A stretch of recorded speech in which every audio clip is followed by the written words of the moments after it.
any of those decisions, so I don't claim to know any more, probably much more than you do about it at this point. Yeah. But I'm sure they'll put out a press release or there'll be some guidance, and as soon as they can make it available to the general public, or at least the people over age 65, I'm sure they will make an announcement about that, and there'll be directions on how it's going to be handled and everything. We've got quite the team working on all of that and setting up the scenarios for how to mass vaccinate.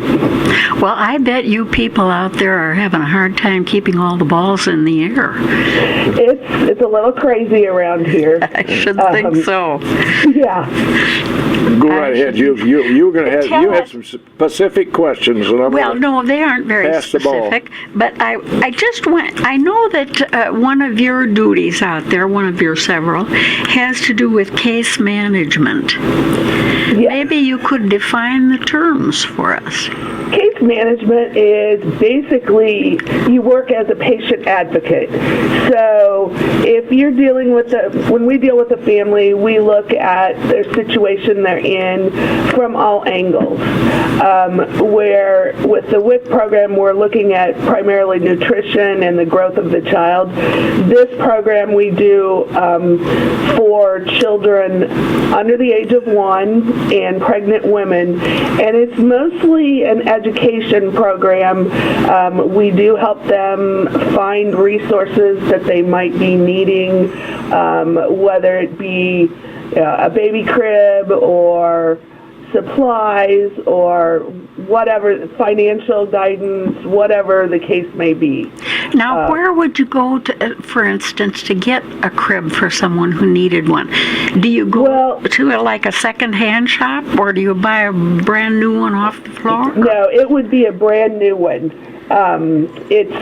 We basically do, we order them, and we do this on a case-by-case basis. So if someone has one, we're dealing with sometimes people who maybe have up and left for safety reasons from their previous state or town that they were living in, and they show up here with basically nothing. We can help people in those situations. We do order brand new ones. We don't recommend the second-hand. Well, we wouldn't be able to give out a second-hand one because of safety liabilities. Mm-hmm. Contamination and so forth. Right. Yeah. And there's been a lot of cribs that have been recalled. So really? One of the big changes with the case management program since over the last 2 years, I guess I would say, is they're allowing us to help provide more for families. So all of our families that do come in, when they come to an appointment, they get diapers from us as well. Oh, that's helpful. That's a very needed thing for many of these families. So, and I say when families come in, right now, due to COVID restrictions, we are not seeing anybody in person, which has been a little challenging maneuvering that, but we basically, like I'm talking to you on the phone, that's how I talk to my families. And then if they need something, they can come pick it up, and we'll take it out to their vehicle. So we've got very minimal in-person contact right now. But Mrs. Oltmanns, may I ask a question in regard to that? Sure. Does something fall through the cracks there? Do we lose something without that more intimate connection with talking with your clients? That is always a possibility.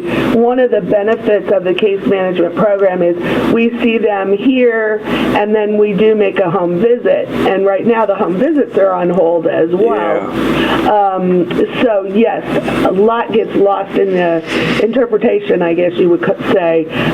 Since we're not seeing them face to face, we don't see their reactions. We don't don't see their child, we don't see their living situation to see if there might be a safety concern that they aren't aware of. So yes, that has definitely created some. Oh, it just seems to me it's inevitable. It's just Judith and I were talking coming up this morning. We're talking about this homeschooling business. The youngsters at home because of the COVID situation, and it's a sad thing. But some of these youngsters, and I emphasize some, hopefully a few, but certainly some, kind of fall through the cracks because their parents are not able to. They're not conversant with computers and so forth, and just inevitably somebody falls through the cracks. And nationwide, old Bill thinks there's going to be a huge problem down the road. I can't disagree with you. You know, there's a lot being lost by kids not being in person at school. Yeah. You know, and it's definitely a difficult time right now, trying to keep people safe and be practical about the needs of individuals too. Well, some of us just have to put our own personal things aside. In this particular instance, and you know, Jerry and his three little darlings down there in Chatham, I want to see them. But on the other hand, I recognize there is a minimal, however, I don't care how minimal it is, there's still a chance. So we stay away from those kids. And that just multiplied family after family after family. Mm-hmm. And they lose those needed connections. It's just the way it is. Definitely. Yeah. Now, Mrs. Oltmanns, I'm not asking you to come up with numbers, but caseloads. I suspect that the entire system out there on 3rd Street has a whopping big caseload. Am I correct in that? Pretty much so.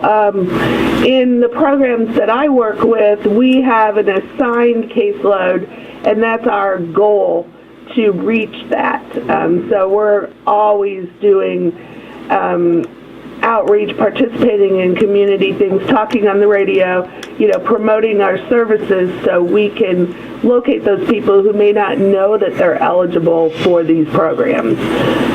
Well, if you would hinder me from getting pneumonia, I'd take a sign and walk around on 3rd Street for you to promote your case out there.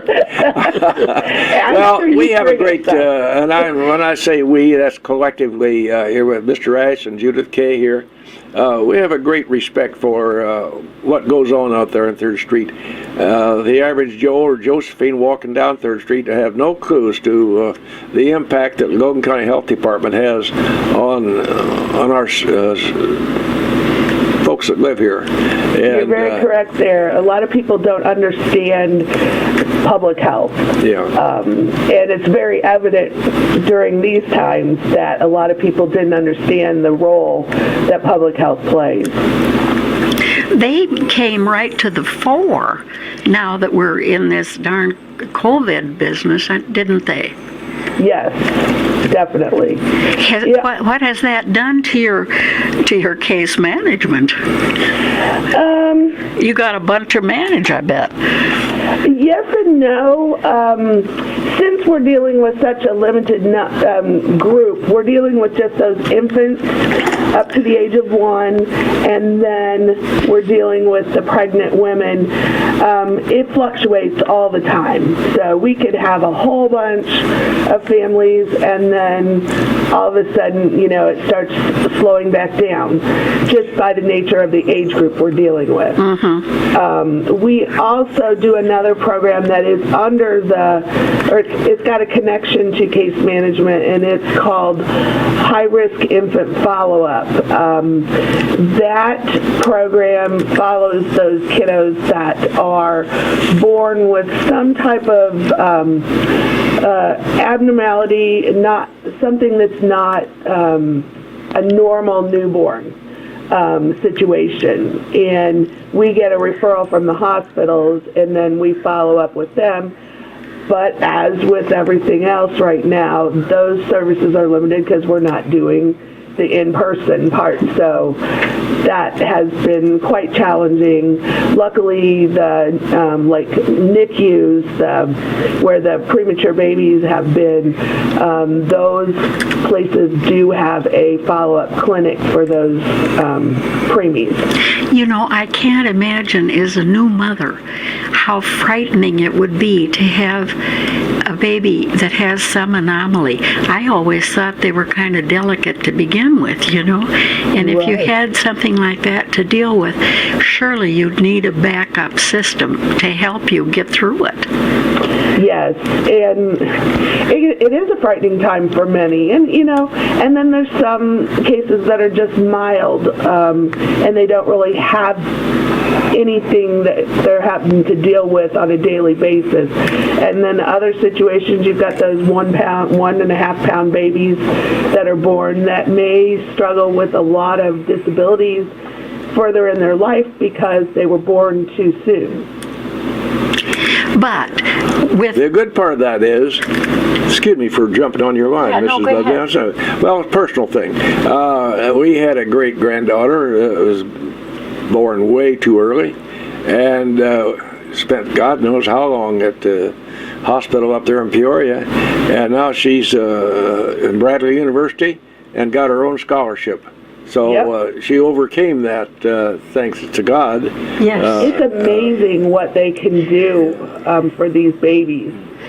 It's just totally amazing. Now, speaking of infants, we go at the other end of the spectrum and we have what's called old people, which reminds me of mental acuity, and which reminds me that I once again have slid, as Dizzy Dean used to say, he slid right in. I slid right by the commercials for our sponsors, and if Mr. Ash is ready, we'll slid right into them.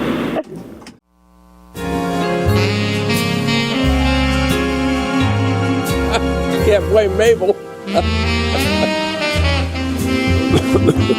Right back live in the studios here at WLCN 96.3, high on the hills here at Lazy Row. That mellifluous voice you heard in those commercials, that would be none other than Mr. Jim Ash. Yes, our hero. Our guest this morning, Dana Martin Oltmanns, mainstay, one of several fine people who have been at the Logan County Health Department. Have you been there since it started, Dana? Not since it started, but I've been here 35 and a half years. Oh my goodness gracious. You just put an extra 5 years on me. I didn't dream it was been that long. Well, on a serious note, Logan County citizens are very, very lucky to have that facility out there on 3rd Street. And, gosh, it's been hard for me to believe it's been there for 35 years. But there's a tremendous amount of good for average Joe and Josephine Smith as they walk down the street, and some of them have serious health problems, don't even know it. And the folks, I just find that the makeup of the personnel out there, it makes it comfortable for somebody to go in there and seek some help. They do a great job. Don't tell that to Don Cavey, because he might tell you don't get a raise. Well, on a serious note, they do it. And we've had Don up here in our studio as a guest, and we always find him to be a very pleasant gentleman and very, very knowledgeable, and he must be a very nice man for whom to work. But you don't have to comment on the air, because we won't do that. Another thing that I have forgotten, Judith and I remember that we have listeners out there, at least a couple of them. 648-5510. Our guest this morning is Dana Martin Oltmanns, the Belle of Burton View, and you may have some questions to ask about our Logan County Health Department. Don't ask Dana anything about farming, because that's not her expertise. So 648-5510. Go ahead, Judith K. I'd just like to talk a little minute, if we could, about WIC. I think that everybody realizes that they help people with a newborn to get formula and juice and help with nutrition for the new child. But it goes way beyond that, doesn't it? Yes, it does. We, of course, we follow, hopefully we're lucky and start following the families when the mom is pregnant and so we can start with the education process. And then in that case, we would hopefully be able to do both programs, the WIC and the case management, together, because they can complement each other, and help them learn about proper nutrition, what's going to help them deal with nausea, how they're going to feed their baby. Are they going to breastfeed, or are they going to formula feed? We have the Breastfeeding Peer Counselor program that provides more targeted help to the families that are needing some answers for breastfeeding issues. We then, of course, once they, the baby's a toddler now, and we're helping them with toddler eating behaviors. Or misbehaviors. Helping them understand what's going on with this child, why they're being so rebellious.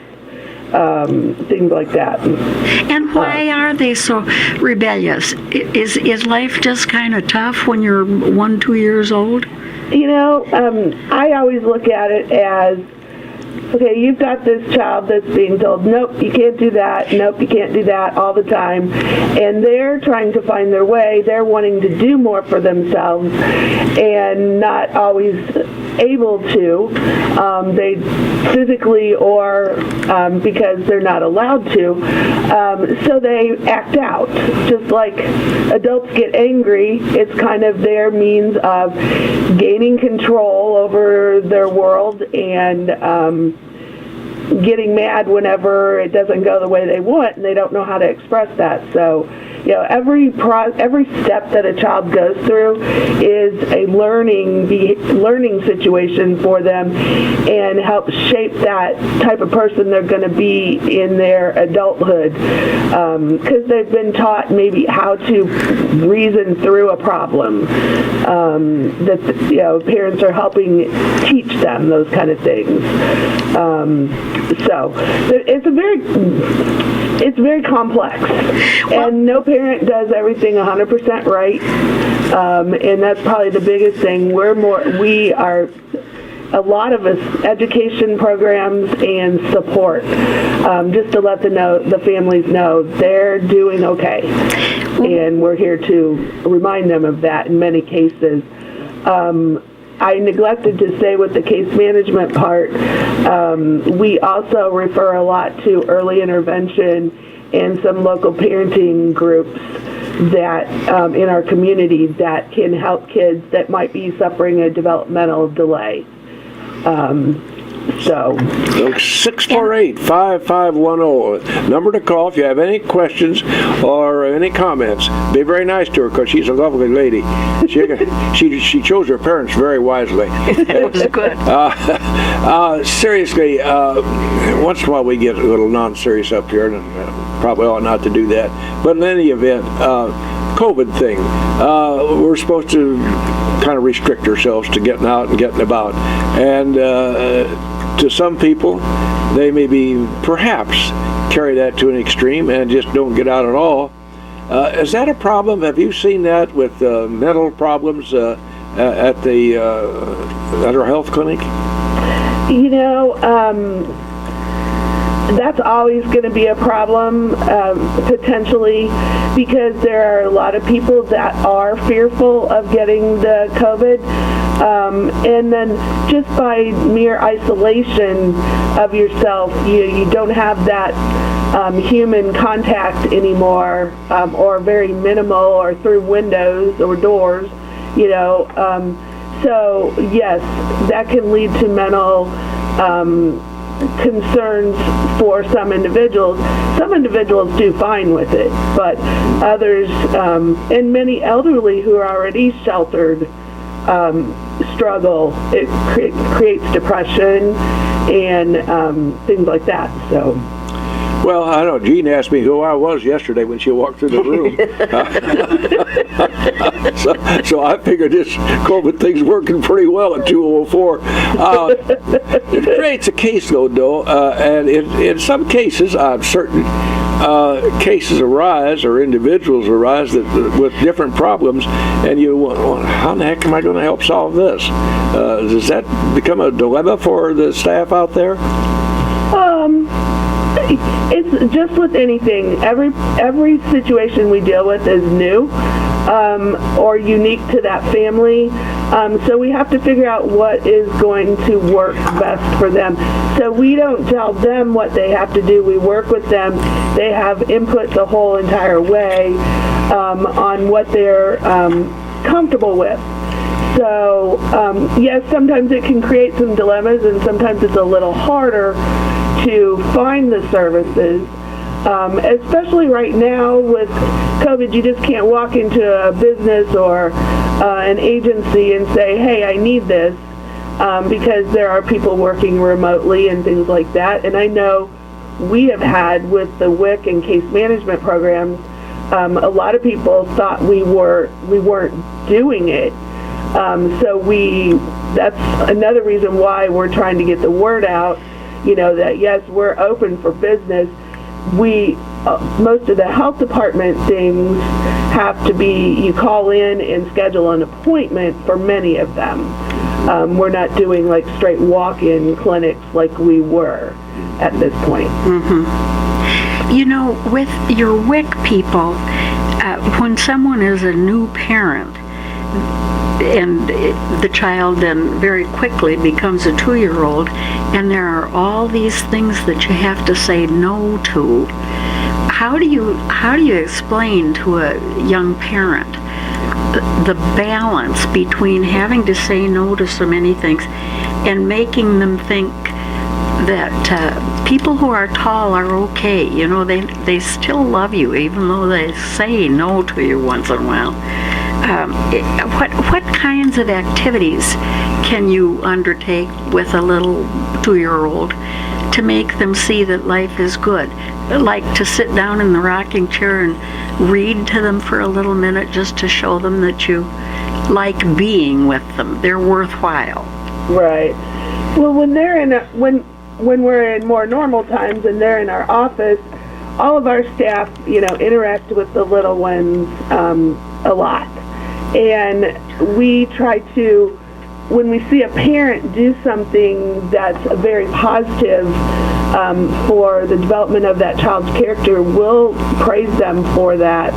And if we see something that's a little bit more concerning, we may, give them some other suggestions if they're open to hearing about it, in how they might handle a situation, so they're not so you don't get into this yelling battle that can happen. Can you give us some kind of examples of positive situations that make things go better for a 2-year-old? Distraction is a main one, because you've got your terrible twos where they're throwing little temper tantrums. Temper tantrums shouldn't be focused on. It should be, you should come up with a distraction to get their mind off of what they're throwing a fit about. Because any type of attention, whether it be positive attention or negative attention, it's still attention to that child. And so if you reinforce temper tantrums, they're not going to go away as easily. All kids go through that stage, and there's a time frame where that happens, but by reinforcing it, you may extend that stage, which creates stress for the whole household. Can you define for me, please, to reinforce? You mean a slap on the back of the head?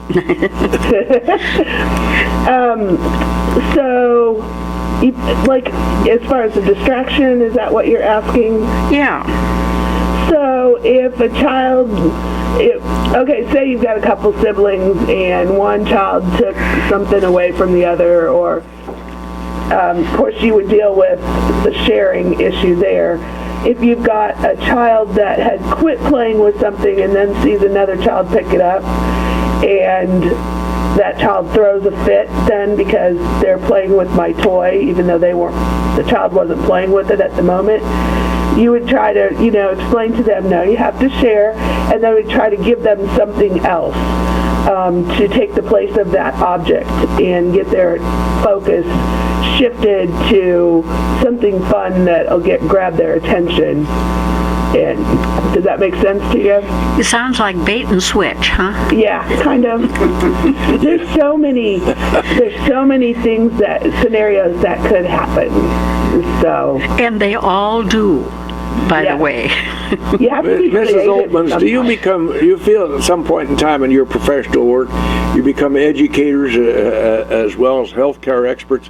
And I mean by that, we have youngsters who have no business having babies at all, and they show up inevitably, almost on a weekly basis.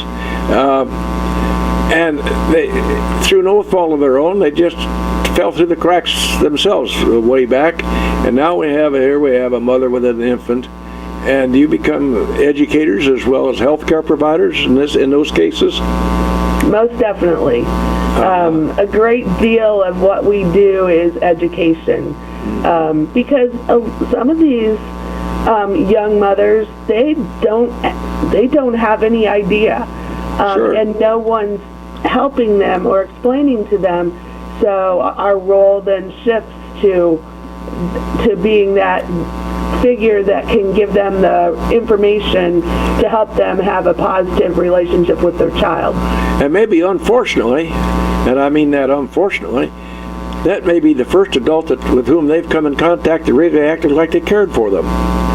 We have, definitely. I can look back over the years, and I have had so many positive experiences with young families, and to this day they'll still see me, or they'll come in for another service here at the health department. They'll say, "You're still there?"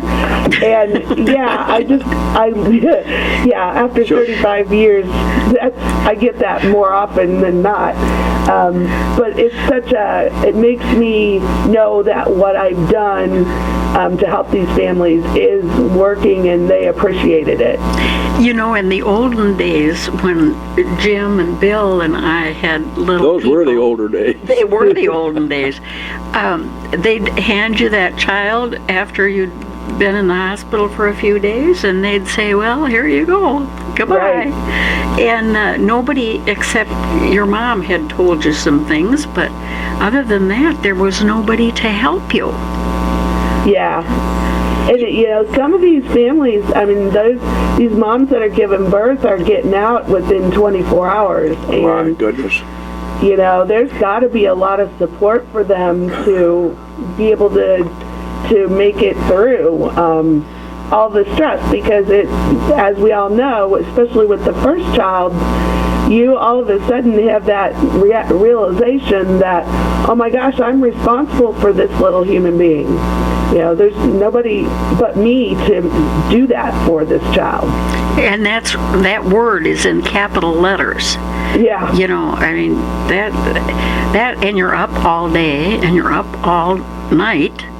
Right. And you get a little tired. Right. So how do you explain to them that that's not allowed? This business of being tired. We just reinforce that we know how they feel, because most of us have been there, either as the biological parent or a foster parent, and we know what they're going through. And this will end, and you have to be creative about, if you're not getting to sleep all night, you may have to sleep during the day when the baby's sleeping. Things like that. Mrs. Oltmanns, COVID aside, I mention that because that's all you hear in the they never talk about whooping cough or measles or diphtheria or anything like that. Back when I was a kid, if you had a communicable disease, the health officer, who was a policeman, came by and tacked a card on your front door, and your father had to go find someplace else to live because it was communicable disease in the house. What is your biggest communicable disease that you're working with today in the health department, other than, of course, this COVID scare? Oh, goodness. I know that behind the scenes, they're still dealing with any reports of any childhood illnesses, the whooping cough, the measles, any of those types of things. However, with all the restrictions of COVID, I can't help but wonder, has that helped there not be as many of those other things happening? Yeah. We're not getting directly exposed. There's still the STDs that are having to be dealt with. The lead program still has to deal with, screening for lead exposure for some of these kids.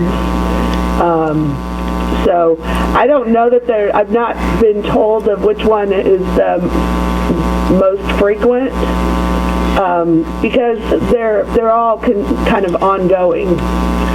Well, tell me about the blood. Excuse me, Judith, you wanted to ask a question. Go right ahead. I was just going to say, in the olden days, you'd worry about your child getting the measles or the mumps or all of those things that everybody used to have.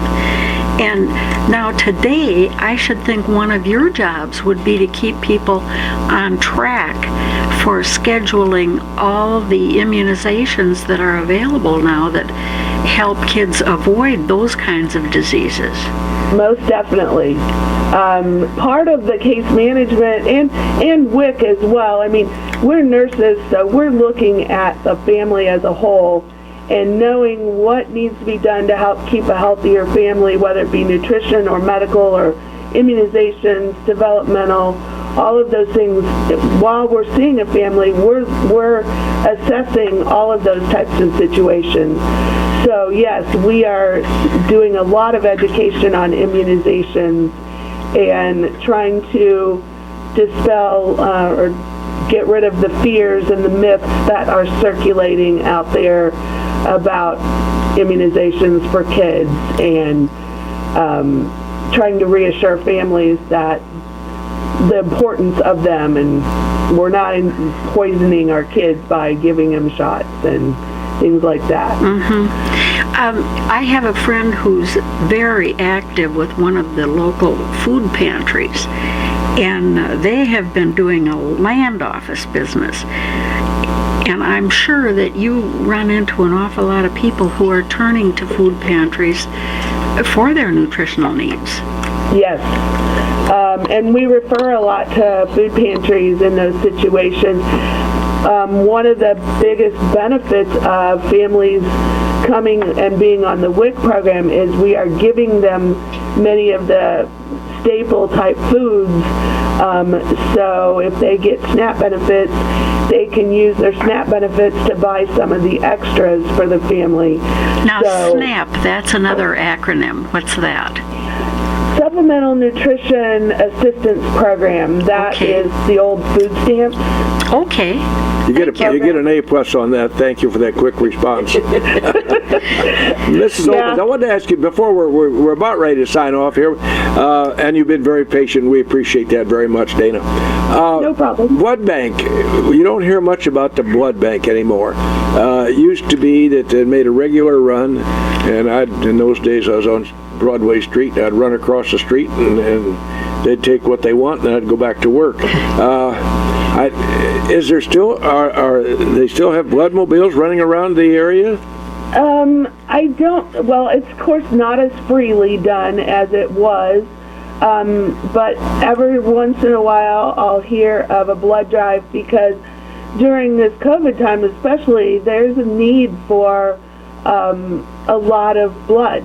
And not necessarily that COVID patients always will need a transfusion, but there's other purposes in the treatments that blood plays a part in.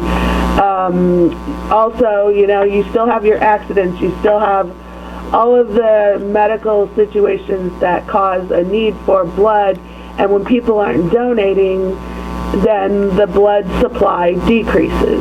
Sure. Right. Well, I would think that'd be a very, very important thing. Some people, if they're going into routine major surgery, they want to have some blood standing by, and I just wonder how much of a problem that is medically for anywhere, especially for Logan County here. Do you have, in your capacity with the Logan County Health Department, are you in daily touch with our hospital then? The health department is in very frequent touch with the hospital. So yes. Yeah. What is there one great problem that when you walk in there or call in to report in before you start your day? Is there one thing that you fear most of anything, Mrs. Oltmanns? Oh gosh. Anything health related, I suspect. Yeah. You know, I guess I've been doing it for so long. Yeah. Nothing amazes me anymore. Yeah, it's pretty hard for me not to have seen something happen in all these years. I guess I just don't really think about it. It's just what I like to do, and there's not a day that I dread coming into work, and I enjoy helping families, and it makes me feel so good to know that I've, at least helped a family with one problem they're dealing with, because we know families are dealing with multiple problems. Mm-hmm. Well, you exemplify what I said before about the attitude out there on 3rd Street. You don't have to worry too much about their wanting to take care of you because they do it in a nice way. Do you have anything you'd like to say as our closing remarks, Mrs. Oltmanns? By the way, Marty chose his parents very well. Thank you. Just don't forget about the services out here. Even though COVID is going on and people aren't able to just walk in the door, definitely call. If somebody doesn't answer the phone, leave a voicemail, because our phones are ringing off the wall on many days. I'm sure that's right. And we're here to serve the community and keep people healthy, and prevent as much as we can. Dana Martin Oltmanns, on behalf of WLCN and Viewpoint, we thank you very much for the courtesy of your time and most especially your knowledge, which is pretty doggone deep. We thank you very much. We appreciate all of our listeners, both of you out there. Our admonition to you is be very kind to one another, and don't forget our wounded warriors. They're one of my favorite charities. Thank you for Viewpoint. Thank you, Dana. Thank you. Thank you.